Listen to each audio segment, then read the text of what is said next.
Hey everybody, it's Mickey. I want to talk to you again about, for those of you who have taken on these onions that I talk about all the time, these are onions that I live in Minnesota, and you can be part of my little onion friend crop.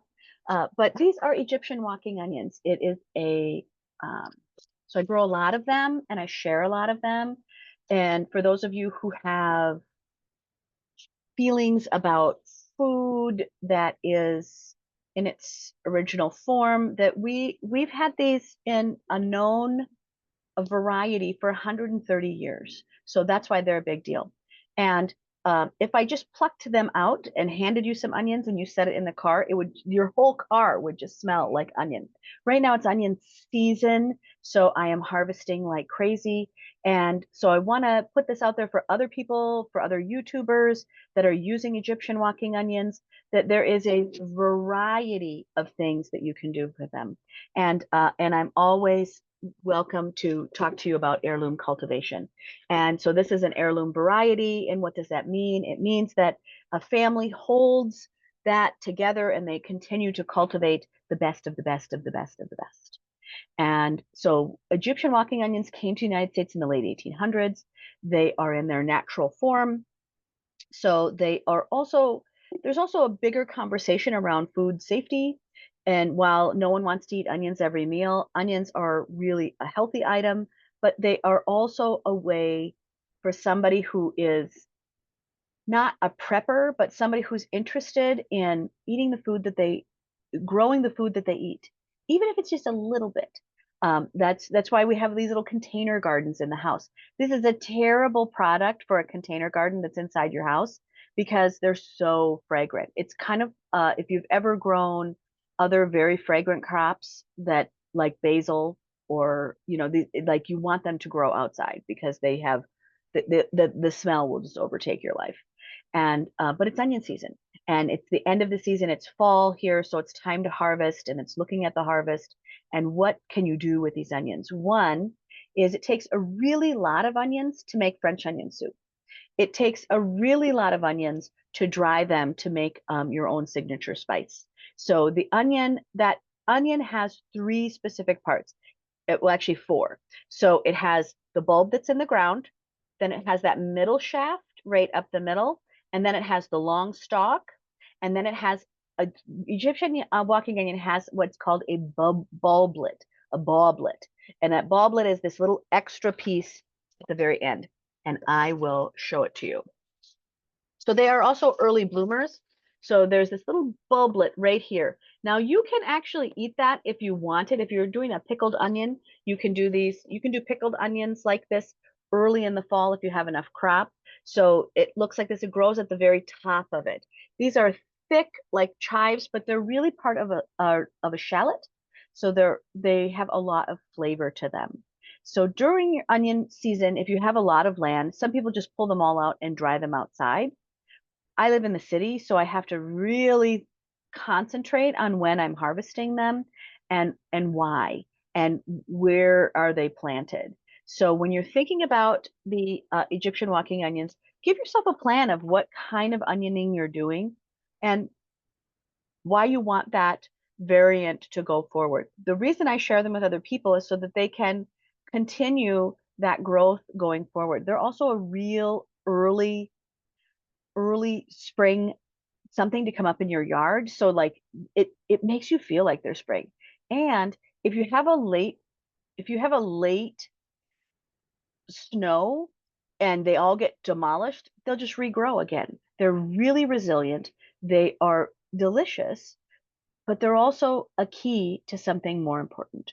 And they're a key to having a larger conversation around food and food equity. And when we look at that plant, it hasn't been owned by someone. It is a way for us to share something very openly. For those of you who like to share your plants or share other things, it's a big deal. So just having that in your garden does a couple of other things. I have a flower garden. I have a giant peace garden. Well, giant by my city standards, which means it's the length of my property. So it is a peace garden that I have lots of flowers in. So I line it with those Egyptian walking onions because guess what? Rabbits don't like onions. So it kind of gives me a protective border, and it will do that for you as well. So there are two things that rabbits don't like. One is eggshells, which my onions love, and the other is onions. So when you're thinking about taking on Egyptian onions, give yourself a plan on what you're going to do with a giant harvest. So how are you going to harvest them? When are you going to harvest them? I'm always going to invite you to harvest as the year goes forward. So you're going to have a big rush in the beginning of the season when you are craving, we are in the Midwest, so we're all craving that fresh taste. Then you're going to have another one in the summer, right around June, because all the bulblets are going to come out, and they are very interesting to watch. They're just so Monet's garden. They're kind of a Salvador Dali meets Monet.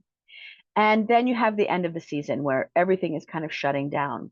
And when it's shutting down, you see most onion growers really kind of get a backlog because now they really do have to pluck out all their big ones to replant for the next year.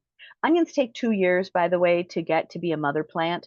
So you have to be generous with how many you pull and how many you leave because you always need um, fresh to grow, but you also need a lot of 1-year-olds in the in the in the ground. So you never pull 100% of your harvest. You always pull a percentage so that there are enough mother plants to come on. But if I gave you 10 onions to plant this year, you'll have 100 next year. So some people don't like them because they don't know what to do with them. That's why I say have a plan. Have a plan. But having onions around, they're delicious, but they are around food safety. They can be dried, they can be a tool for everyone. They're also a really great beginner plant for young people.